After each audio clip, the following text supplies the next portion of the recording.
Here we go. Welcome back to another edition of Industry Talks. Here we are at the new podcast with my man, Jimmy, the Donut Man, known as the most popular donut guy in all of Miami. I got to say, Jimmy, first of all, I love you. Thank you for being here.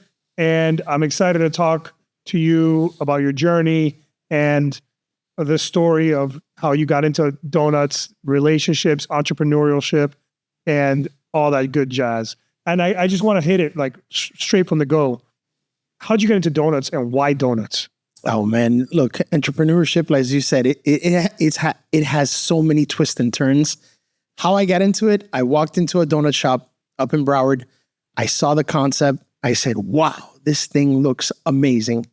I was never a sweets guy. I didn't really think that I would get into sweets or F&B since my parents came from that. And they always did restaurants. My brother has a restaurant. My parents had restaurants. And I was like, no, I don't think this is for me. Went into the shop, saw these donuts, and I'm like, man, these things are like amazingly delicious. I go, Miami could use this. And I always think about Miami, being from here, and you know how we've made our whole relationship, our whole network is from here. I said, I'm going to take this down to Miami. And boy, was that a journey. Wow. So listen, for those that don't know, Jimmy was the owner of all Mojo Donuts in the Miami area. In the Miami area. You've since closed it. It's been a hell of a journey, and we'll get into that later. But you just mentioned something. Your family was in hospitality before? Yeah, we came here from New York. I was 10 years old in 1984, and we came down because my parents bought their first Colombian restaurant. No way. So Colombian restaurant. Yeah. It was Colombian food, and my dad was the chef. My mom was the server, and I was a 10-year-old dishwasher. My sister was another server. My brother was the operator. It was a great family business in the early 80s. It was super. Well, you were a kid. Super fun. Yeah, I was a kid. I was going to school. I enjoyed myself. I was learning a lot about hard work, and restaurants will humble you. Yeah, they'll humble the shit out of you. How did so walk me through this. So you obviously come from that background. You're obviously an entrepreneur. You found the donut shop. Yep. You said, okay, I want to bring this to Miami. Your first spot was in Bird Road.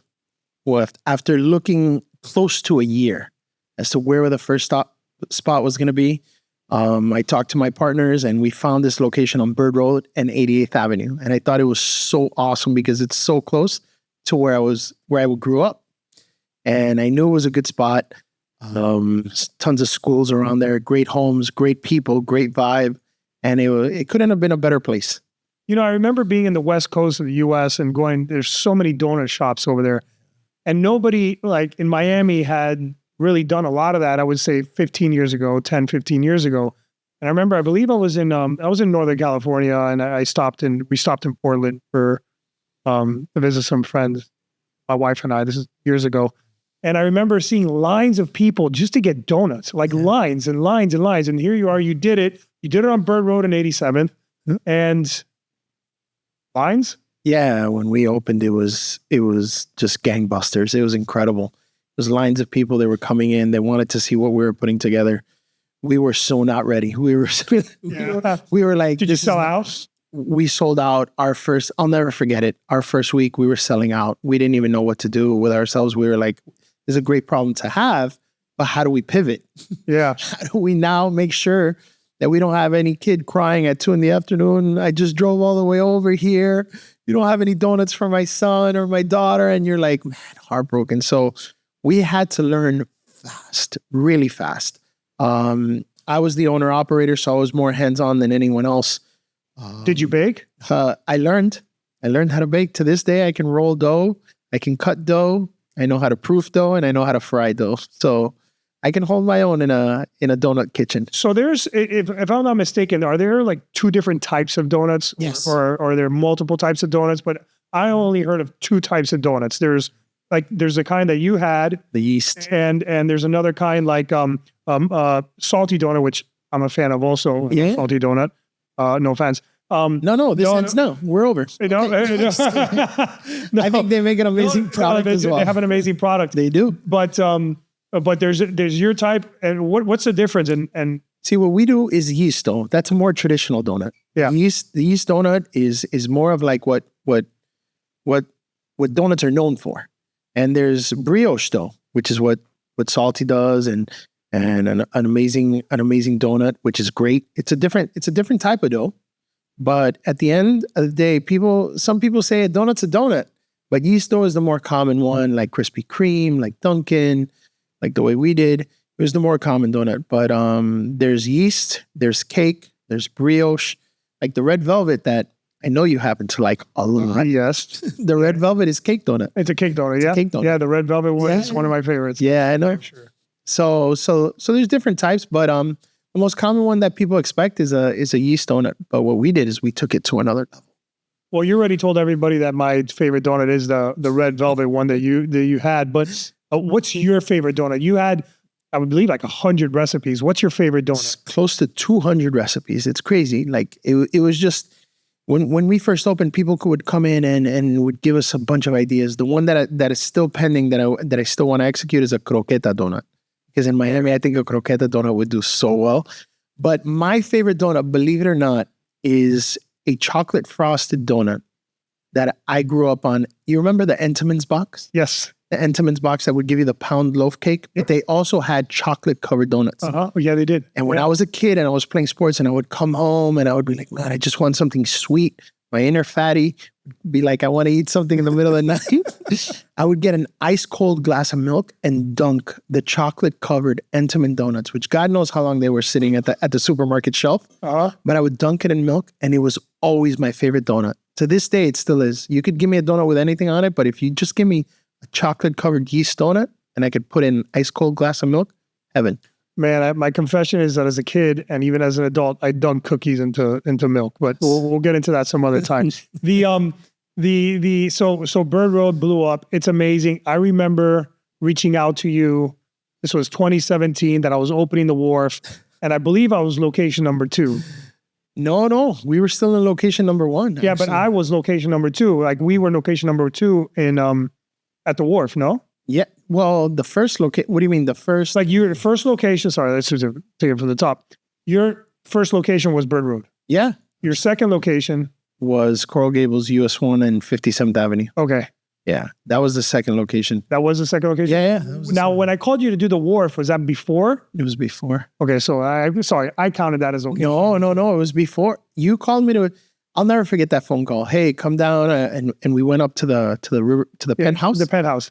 And you looked over the land and it was just dirt, rocks. And you're like, here is my vision. And I was like, where is it? You're like, right there. And you looked at me and you go, this is going to be an amazing spot. And I want you to bring the donuts here. And I looked at you and I said, you sure? Like, are you sure? I'm like, okay. So I brought my business partners over.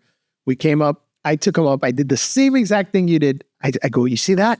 My friend says, this is a vision. And guess what my business partner said? Where? I said, see that pile of dirt right there? Just how you see it. That's going to be amazing. And he looked at me and goes, no way. He goes, there's no, I go, listen to me. I've known Emmy a long time. I consider him family and I know you very well. What you touch and what you set your mind to, you succeed at. No, I wish, man. No. They're not all winners, but you know. No, but this was it. Yeah, That was a good one. I didn't believe in the idea. Wharf was solid, yeah. I didn't believe in the idea of the Wharf because I didn't know it, but I believed in you. And that's why I said, well, initially I had said, no. I said, no way, I can't do this. And then you're like, you're doing this. And then I said, okay. I told my business partner, after we discussed with Emmy, he goes, well, why'd you agree to do it? I go, I really didn't. He just told me I was doing it. We were your first food vendor. I didn't have much of a choice. And it was one of the best things you ever did for me. It was Thank you, great. man. Thank you. I can tell you it was a hit. You would sell out constantly and we would be upset. Like, how could you sell out? There's so many people that want donuts. Like, dude, I mean, it's crazy. You're catering to kids during the day, families in the afternoon, and then, people that have had a few drinks at night. Get a call at 9:00. Hey, man, we have a line. And by the way, I always apologize. Your brother loves me to death. I blocked that entrance. I love Alex to death, but he was like, dude, you're killing my line because my line, you remember when we first opened the Wharf, my line would cut his line off and the fire marshal would always be like, can't have this line. So then you told me, because the line would go from my container to the bathroom at times. It was stacked. Massive. And we were just giving out donuts like, go, go, go, run it.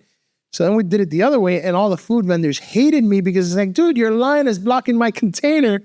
Yeah. But it was amazing. Like, we were making for the Wharf the same production we would make for a store. No way. And you were looking at a store production in a 20-foot box. Yeah. It's unbelievable. Yeah, the volume was intense back then. And I got to thank you, Jimmy, because having you there really helped the Wharf, and you obviously being who you are, you're such a relationship person. You really helped get the word out, and it really helped me out a lot. And I'll never, ever, ever, ever forget that, man. And speaking of which, you've always been that relationship guy. Yep. Why is relationships, and you say this a lot, like the relationship is worth more than the money. 100%. There's no one that will ever come. True story. Jimmy walks in. I'm hearing a baby. Sorry, let me say that again. True story. Jimmy walks in to deliver us donuts when my wife is about to deliver a baby. You heard that we were having a baby, and you stopped by the hospital and say, hey, I know you're having a baby right now. I got a present for you. And for everyone that's helping you guys out. Your whole nurse team. And the whole nurse team, the doctors, everybody. Like, it was like some good first responder, first response gifting type thing. And I got it. That just speaks volumes about you. And I know you did it for me, but I've always seen you at the forefront, always giving, relationship. Why? It's something since I was a kid. In all sincerity, when I was a kid, we grew up very humble. Mm-hmm. I come from a very humble upbringing. My parents always told me, never take for granted anything, always appreciate everything. My mom was my rock. She put some values in that. Her faith was just world. We lived, as many people don't know this, but in New York City, when I was growing up, we lived next to a big trash dumpster. There was a lot of homeless people there. Oh, no way. And as a kid, I would walk by there going to and from school, and I would be like, these people don't have a home. So I would this is a true story, and my brother and sister will laugh every time I tell this story. My mom would smoke cigarettes. And then that's when the whole dare and don't do drugs and just say no was coming out in the 80s. Yeah. And I said, my mom is going to die if she keeps doing cigarettes, right? My mom quit smoking because I kept taking her cartons of cigarettes that she would buy and sell them for 50 cents to the homeless people next door so I could go play Pac-Man at an arcade. So my mom literally quit smoking because she's like, I'm not buying it anymore, because she would hide it and I would find them as a kid. Oh my God, you just will hawk them. And I literally made my mom quit smoking by getting her cigarettes, selling them to the homeless people for like $2 to go play an arcade game at the corner deli. And it's always been something like that. And it's always been like, I've always found so much gratitude and so much fulfillment in helping others. So the relationship for me has always been very important. To this day, there are organizations that that are affiliated with Live Like Bella, Camilla's House. These are all people that I admire for what they've been through. And if I could put like an ounce of any part of me to help them, it's always going to be there. And that's just... You're very philanthropic. As a matter of fact, now that you say, I got a question for you. For you. You're very philanthropic. What are your top 3 causes? I know that you have more, but what are the top 3 causes that you like to participate, support, and push because you truly believe in what they do? Super easy. For me, it's been a question that's been asked. The homeless since I was a kid. For some reason, I've been told many times you were a homeless person in another life because you just can't. I can't see a homeless person. I'll shirt off my back, whatever needs. Homeless is probably one, and that's why I have the utmost respect for Camilla's House and Bob Dickinson and their team and Brother Gary. Everything they do there is big. The second one is anything with childhood cancer. Raymond, Shauna, Nicole, their whole team at Live Like Bella.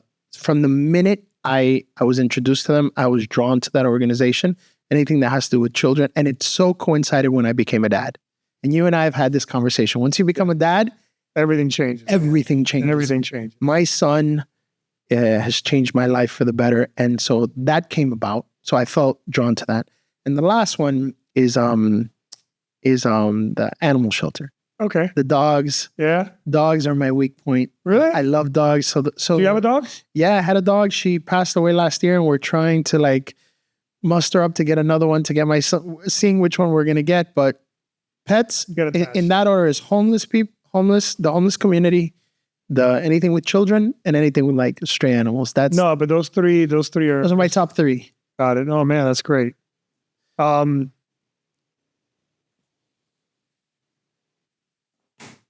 So Jimmy, you walk me through so you did Coral Gables. I mean, you did Coral Gables. You did the Wharf. Yep. You're doing obviously Bird Road. Yeah, Bird Road was the first store. Bird Road, obviously Bird Road being the first. Us and then Coral Gables. Coral Gables. You end up at the stadium. Oh man, right? You ended up with Dolphin Stadium. Dolphin Stadium, Miami Heat Arena. We went to the Panthers arena as well. When you were firing on all cylinders, how many donuts a week were you selling? Oh, have you ever calculated that number? Oh my God, it was thousands of thousands because let me tell you, just the Wharf alone took its own world. It was its own store. It was independent. We had a production sheet done at night, and it was like Bird Road, we would put Coral Gables, and then we would put the Wharf. You know, it was funny because most of our dressers in the back, you don't know this, and I think I'm sharing this with you for the first time, they only speak Spanish. Yeah. None of the girls and ladies that dress our donuts that was working for me at the time spoke English. So they were saying La Cuarenta. That was our production sheet for Bird Road. Yeah. South Miami. And they referred to the Wharf as El Rio. El Rio. Because, so they would always refer to it as La Producción del Rio. So we know del Rio, porque I would try to tell them, se llama the Wharf. I mean, they couldn't pronounce the word the Wharf. Like, ¿dónde queda? Al lado del Rio. Guess what? Your production sheet in our donut shop was called El Rio. So we would have a production sheet for Bird Road, Coral Gables, and El Rio. Oh my God. Yeah, you had your own. I had my own slang. Yeah. Hey, so let me ask you a question. So you're pumping out thousands of donuts. Yeah. And you obviously end up doing some really big events. What's the most amount of donuts you ever made for a specific event or a specific thing? Like, what's the most within a certain period of time? Without a doubt, easiest question ever, Formula One. Formula One? Formula One. When F1 came to Miami, the executive chef at the Hard Rock Stadium, who I think is a gem, she's no longer there. She's moved on. She contacts me and she's like, hey, F1 is coming to Miami and this and that, and we're preparing. And before that, the most I've ever made was for like a massive game at the stadium.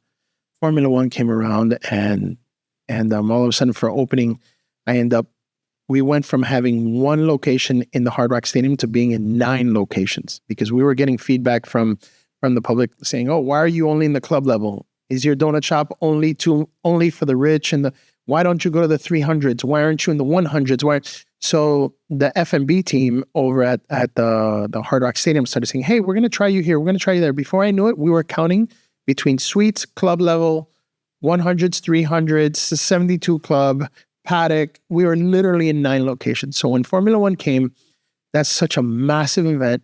They put an order for one day. We counted everything together and it was just shy of just about 10,000 donuts for one single day. Oh my God. Yeah, it was insane.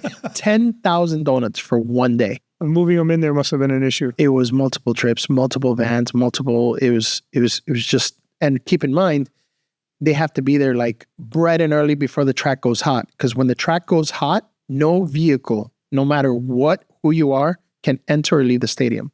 You got to go through bomb squad. Oh my God. Police. It's a whole event. It makes Super Bowl security look like nothing. Really? Yeah. Like the Formula One security, I had a dog jump into our van to smell to see if we had anything. And he stepped on a ton of boxes of donuts. And I was looking at the police officer. I'm like, you're killing my product. You have no idea.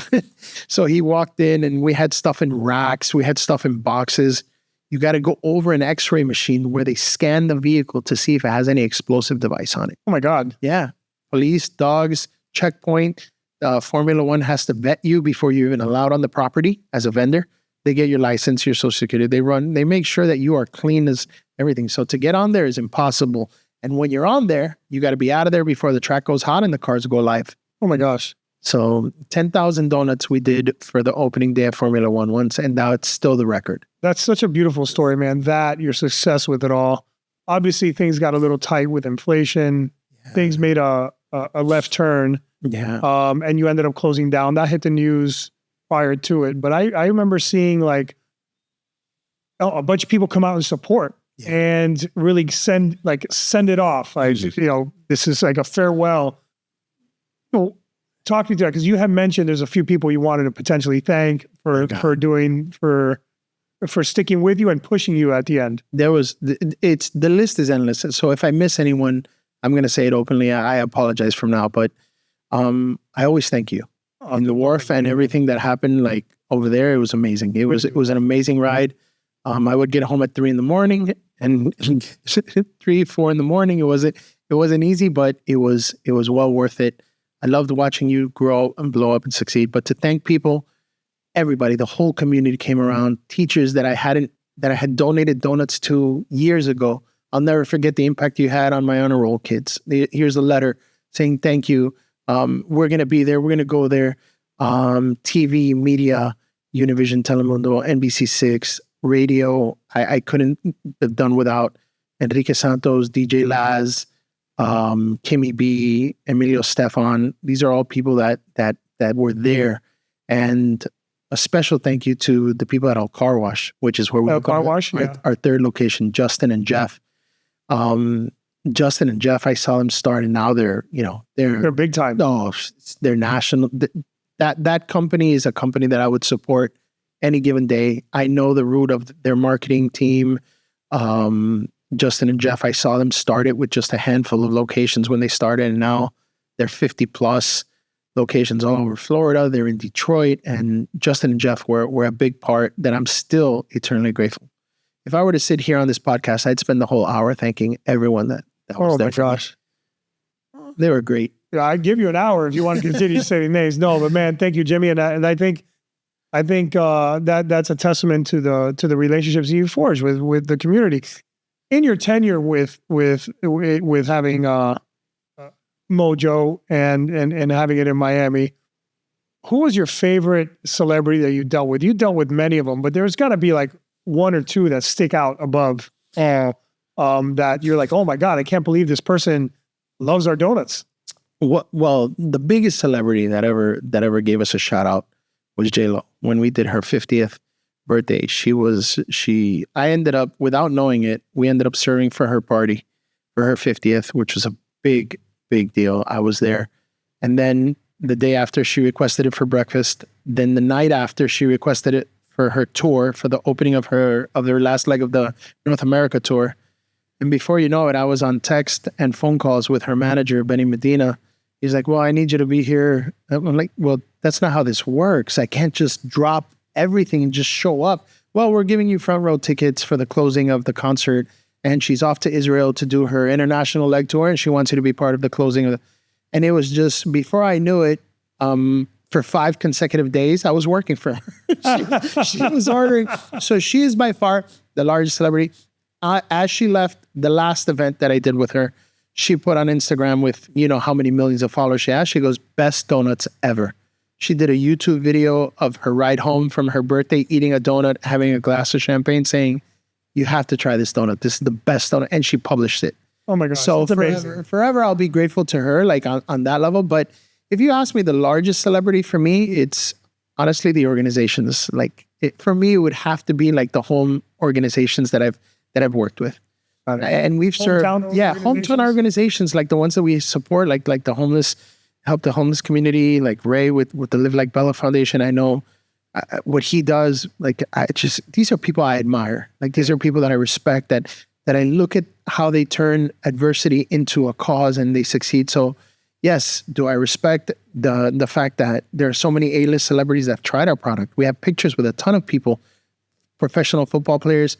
But at the end of the day, it's these people, the homegrown people here from local, like you said, the network we built here in Miami that have done so many great things. Those are the people I admire the most. Those are the people. So you ask me who is my biggest celebrities, are the people that are out there fighting a cause for the homeless, for the childhood cancer, fighting a cause to help elderly, to make a difference. Those are my heroes. Those are the people that I admire the most. Yeah, I remember during COVID, you were extremely active and obviously for all these organizations as well.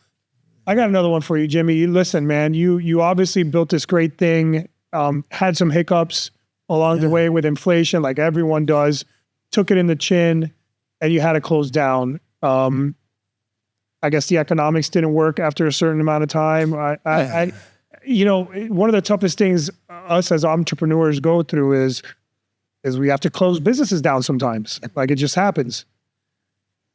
How'd you handle that? It was hard. It was really hard. Is there any specific steps or any advice you give to anybody that has to close a business down for whatever reason? I mean, but how'd you handle it, man? It was one of the hardest things I ever did because I really, really loved the brand. And I really put my heart and soul into it, and the community really rallied behind it. You were a supporter. So many people supported it. And at the end, when we were closing, what really got me through the closing was all those messages, the people reaching out. That really kept my chin up. Like, keep your head up. What are you doing next? The fact of when people knew it was closing, people were like coming, telling me things that I never even made a distinction on. Like people coming telling me, you know what you just did with that donut shop? You made a brand. You made a brand. You did. So you should be proud of that. And I want to present this idea to you to see if you want to make this brand. So I started getting people reaching out, not only in food and beverage, but in other things, saying if I want to get involved. So the hardest part I can tell you when closing is, and you've been through this, we've talked about this before, is you don't see the next step. Yeah. You have to take it in faith. You just don't know what the next step is going to be. So the hardest part of it is just mustering up to get up every morning and be like, what you have to do. You have to take that next step, but you don't know where it's going to go. So that's super, super hard to do. And that was the hardest part. How I dealt with it was support of my family. Believe it or not, my son, he played a huge role. Really? My son played a huge role. I take my son to school every day to work. How old is he? And he's 7.5 right now. And he would tell me, Daddy, it's okay. Just because your company's closing doesn't mean anything. You're still my biggest hero. You're still this. You're still the Hulk to me. You're still that. And my son, every day, when you see how innocent their perception is, it really helped me get through it. It really helped me a lot. And for some reason, he knows me so well that he would know when I was hurting, when I was struggling. There were days where I'd take him in the morning and I'd be like, I got to tell this person that we're going to close down. And it's tough because I never want to leave anyone out to dry. There was over 20 employees there. And we had a conversation about this where I'm like, listen, no matter what, I'll do whatever it takes to do right. And that's what we're trying. That was the hardest part, just getting through that. But a lot of people got me through it, community in particular. And you managed to get through it and not burn any bridges. No, man, I'm still making sure that at the end of the day, you keep your name, because the day of tomorrow in food and beverage, and this just from the nightclub days, that back in the day when we were involved in it, sooner or later, you come full circle with that one person. So if you keep that relationship, no matter how sour it was for you, you keep that relationship at good terms, you never know how it always turns around. I ended up working with people that I said to myself, my gosh, I could never work with this person. And then all of a sudden the opportunity presents itself for you to either help them out a certain way, and you do it. Yeah. And it comes full circle. It's all about the relationship. Karma, it comes back. Yeah, boy, in a good way too. In the good and the bad. It does. I think you're spot on. You've said many things. One of the most inspiring things that I've ever heard was when you told your story about the Wharf. Oh man. When you started that I was bankrupt. And I looked at that and I said, I would have never thought. Like, and you're like, yeah, I was bankrupt. I didn't know how to tell them I got nothing. I got nobody and this and that. And talk about the next step. All of a sudden, just one thing clicks. Hey, why don't I do it? Oh yeah, let's go for it. And then now all those people looking back are like, should have done it. Should have done it. It happens, man. You just got to keep going. Get knocked down 7 times, get up 8. I couldn't agree with you more. And that's right now. It's the process of getting up. You're in the process. Actually, you've gotten up, right? You closed all the places. Yep. That was obviously extremely sad. The Miami Herald did a great article. New Times did articles. The community shared everything. They supported you. You just thanked everybody. You closed down the places, but now it's a new brand and another door open. Yeah, the person who took over when we did the dissolution of the company that took over is the Hollywood Donut Factory. They came in, and let me tell you, I just can't believe how great these people are. Honestly, it's a brother and sister duo. It's Bobby and Kat, and they're just, I just see them, and I see a lot of my past. Like, they come from humble beginnings. It comes from New York. I believe it's 8 brothers and sisters. They lived in New York City as well. Parents worked. My parents worked, and they have old school beliefs. We understand each other. We joke around on a New York style level, like where we give a handshake, and we know that's like you can't touch that. And everything they've done has always been in the most incredible manner. Like, from they took a bad situation, and now they are working hard to bring their work ethic, all their stuff, all their creations here to Miami, in all the locations where Mojo used to be, and they're just revamping everything. They've retouched up all the stores. They've brought in new displays. They brought in these new donut flavors that that's what they sell up there in Hollywood. And they have donuts, they have bagels, they have croissants, they have muffins, they have breakfast sandwiches. And that's the only way you're going to succeed right now. If you pigeonhole yourself into one thing, like donuts or macaroons or cookies or just one thing, then you got to survive on that one thing. Yeah. But if you diversify your menu, you give yourself more of a chance. So I wake up in the morning and I say, hey, I want to have a donut. Well, I don't want a donut. I want a breakfast sandwich. Guess what? You can go to one place and you get it all. Yeah. So by diversifying that, you could spread out the opportunity of bringing in more public. When you have just one item, it's very challenging to get everyone, because maybe one day, you say, I want one, and then the person that you're going with, the veto vote says, no, I don't want one, but I do, and well, what do we do? How do we make the best of both worlds? These people have come up with an amazing concept, and they're locally owned and operated. They work hard. How many locations? They have 5 now. Las Olas. Right next to the Wharf. Right next to Fort Lauderdale.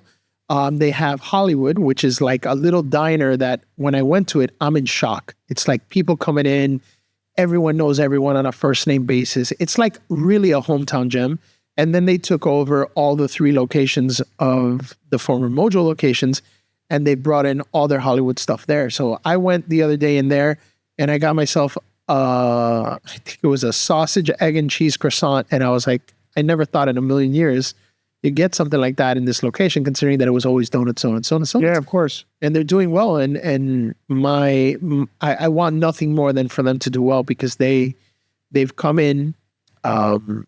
I've assisted them with the best of my ability, because they are an amazing team, and they really want to take this to another level. And they don't know the Miami life the way you and I. We were grown up here. We're in the nightclub industry. We know people. They don't understand how the network works, and they understand Broward, Fort Lauderdale, but as close of a distance it is, you and I know that that's 2 different worlds. Yeah, Miami and Fort Lauderdale are 2 different worlds. Great markets, both of them. 100%. But they're different. 2 different worlds. But they're different. So he comes down and he sees things how they run here. He goes, I don't understand how that just happened. I'm like, well, that's how it works. He's like, that doesn't make any sense. I go, well, that's Miami. It's one of my favorite things to tell Bobby is like, that's how Miami works. Oh my God, yeah. But they're salt of the earth, great people. I love their brand. It's 2 people that he wakes up every morning, puts his best effort in. He's a homegrown business. He works hard for his family, and I respect that. Like that. Yeah, I met him. He's a nice guy. He's very nice guy. And his sister, forget it. We just did South Beach Food and Wine together. Oh, you did? Yeah. I went over there, and they had never. Which event? It. They did the brunch, the breakfast brunch. Okay. And again, a huge thank you and a huge shout out to Lee Traeger, who does amazing things for the community, for the FIU School of Chaplain and Hospitality. That food and wine festival is a beast. I can't fathom it. 15 years ago, seeing where it was to where it is now is like, holy. It's like in every, it's like you and I have done massive parties, massive events with 1,000 people. This is like 10 of them happening at the same time. Yeah. It's incredible what Lee's done. And the way he gives back to the FIU School of Chaplain, like it's always about giving back. Yeah, millions and millions of dollars to the school. Tens of millions of dollars he's given back. He's structured this. He's a great man. He's always, and he'll tell you, relationships are everything here. Yeah, He'll tell you. 100%. And the amount of celebrities that go through, the amount of people, the amount of press it gets, the eyeballs, the tourism it drives. I mean, it's What it does for the city. what it does for the city, what he does for small businesses too, right? So you were there as Hollywood Donuts. We had some of our concepts in different events, and wow, It's incredible. I'm happy about that. So is that what's next for Jimmy? What's next for Jimmy? I mean, you're obviously a part of the Hollywood team. Yeah, no ownership, of course. This is owned and operated by them. But yeah, I'm currently working with them, and I'm doing everything for them to get entrenched here. I introduced you to them. Yeah. I want them to know who the key players are here. I want them to do well. They have a great heart. They have a great product. They're just really good people. And after being through the trials and tribulations, partnerships are hard, Partnerships are really hard, Yeah. And these people are people that just really want to do well for the community. They want to give back. So when you have a company that works aligned with your principles and how you are, it's so easy to be part of it. Yeah. And being like, hey, do you want to do this? Sure, no problem. Instead of when partnerships have the ripple of like, well, I think we should go in this direction and I think this is a good cause. Well, no, I don't want to do that. And that was one of my biggest challenges when, we were 3 business partners in my previous company, and it was super challenging with particularly some of them, but it was, as always, any partnership is difficult. But with one of them, it was very hard. It was like, hey, listen, we should go this way and we should do this. Oh, no. And it's not where we want to go. And for me, community is everything. And when community is not everything for another person, it's very hard. It's tough. So Bobby and Kat, I give them all the praise in the world. They came in, they want this to do well. They want to give back to the community. Their principles, morals, they're aligned with everything. They've always been straight up. Everything they've ever done, I really want them to succeed. So in the transition, obviously, I'm going to stay on. I was the owner operator. Yep. I know the company's in and outs. So as a formality, just like if anyone buys your business or something like that, you're going to stay on for a little bit and say, let me show you how this works, Yeah, absolutely. And that's where we started. And he's been an amazing human being. Everything he's promised, he's kept his word. He's a man of integrity. And I couldn't ask for anything more, honestly. I just want the community to rally around them and see what they have to offer, because you firsthand witnessed the size of that box. Those donuts are massive, man. Those Hollywood donuts are massive, man. They are. They're like a Whopper. What was he saying? It's like a Whopper. It's the size of a Whopper. Yeah, they make the donuts we produce were about 3 inches, and what they do is 5. They have the largest donut box in America. Can you imagine they print the largest donut box, and a donut box filled with their donuts is 7.5 pounds. I mean, that's a dozen donuts at 7. You gotta have some massive stuff in there, and it's incredible. It's heavy. Yeah, but you can cut it up, as you know, and they're good for New Year's and Christmas. Jimmy, you've obviously been through a lot. You have all the battle wounds. You've made it through to the other side, and you survived. And for anybody that's in the restaurant business and or is an entrepreneur, is there any advice you want to share with them? As like, if you had, maybe something that is centered with you that you could share with them, that'll just maybe something they can learn, or something that. I mean, in the F&B and restaurant in particular, right now, it's a really hard game to be in. It's very difficult, rising cost of food, firsthand that things have gone up in price everywhere. I mean everything's the joke on social media right now is of a carton of eggs. When we were kids, we used to throw toilet paper and eggs for fun. And now you have a carton of eggs, you drop them at Publix and everyone's like, he dropped a dozen eggs. $9. Call 911, it's right now it's just getting through it. If you have a product that's great, some great advice would be one that you shared: treat every customer as a guest. Because I can tell you, I myself as a consumer have been to restaurants where the food may not be 1 out of 10 to 10, but the service is a 20. I'll go back just because of how I was how I was made feel. Because nowadays things are hard. The economy's hard. Inflation's hard. Cost of goods are up. Cost of living is up. Real estate, everything. So if you're going to go out and you're going to spend hard-earned money at a restaurant, go somewhere where you feel appreciated. Go somewhere where someone's going to treat you like if you're a guest at their house, like you said. Yeah. That's important. Even if the food may be off, but I will stop going to a restaurant that the food is like Michelin star rated but the service is poor. I'll stop because I'm thinking to myself, it's how you made me feel when I walked into your house. Okay, so the beans were a little cold, the rice may have been this, that, but you made me feel like $1 million that my money was well spent. If I would give anyone in the restaurant business advice right now, is make sure to treat everyone, like you say, like a guest, and make sure whether there's pitfalls, because they always happen in restaurants, no matter what. Stuff happens. Stuff happens. The kitchen, the delivery, the service, no matter what, make them feel that their visit was appreciated. That for me as a consumer and being on both sides, I think is crucial right now. Because if you're going to spend that hard-earned money, because going out to eat, when we were younger, we would go out to eat for a lot less than what it costs right now.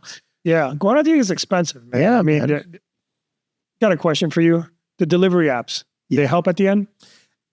Look, the delivery apps take a huge chunk of percentage, and they've come to terms with that as well. So they have now new things that if you put them on your website, you end up paying a whole lot less. You pay a flat delivery fee. Initially, it was kind of standard. And they had their run during COVID when nobody wanted to be in a line waiting for food. The delivery apps were just making money hand over fist. They are a necessity in today's industry of food and beverage and restaurant. They're a necessity. If you're not on that, you're missing out on a large scale of customers that are going to use it.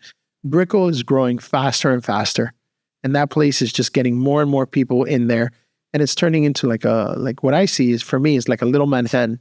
Yeah. And Manhattan, if you go to Manhattan nowadays, it's the scooters, the bicycles, they deliver food all day. Yeah, it's nonstop. Delivery apps and convenience right now is a key part to a restaurant. In my opinion, it's huge.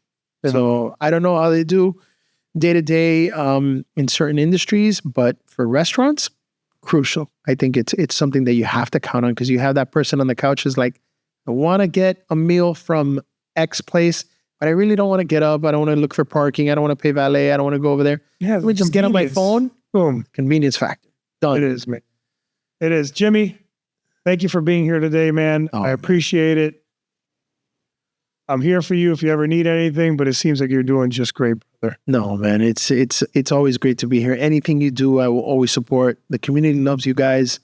You have an amazing team. You have amazing partners. Your family has always been very special to me, from your dad all the way down, and the whole chain, the whole Guerra group. The whole Guerra group is someone I love very much. Brother. I'll always be there for you. Thank you. Thank you for having me on the show. Appreciate it. Appreciate you, man.